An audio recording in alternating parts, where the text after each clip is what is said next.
Samana ngibingelele namkelele channel Masweti Media Production. Mangabe yaqala ukufika ngicela iqiniso lokuthi uyacofa subscribe. Mawaqeda wale video shawu like bese ke uyakhomenta kulolu daba lonamhlanje. Wenza kwethu sesicishe ke sakhihla isililo ke siumzansi Afrika emva kokuthi ke kuphutshuke indaba ezithi ke uPresident Jacob Zuma usebeke sengozini yemoto ethusayo ngendlela esimanga umuntu ke ezama ukumjuqa ezama ukumbulala ke ngamambomu. Kuthiwa ke President Zuma ke ube driver ke ehamba ke no driver wakhe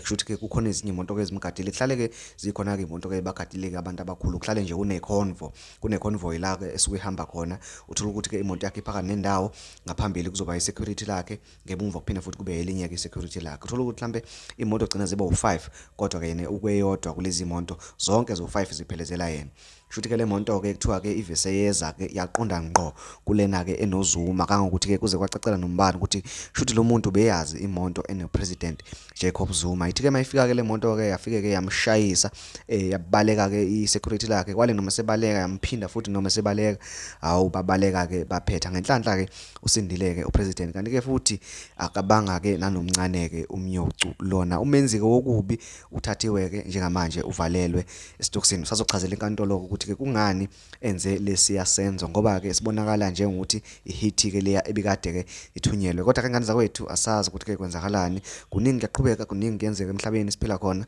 mangafuna ukusala ngaphandle ngiziqiniso ukuthi ke uyacofa subscribe khona ngeke uzuphuthelwe ivideo kule channel ngiyabonga.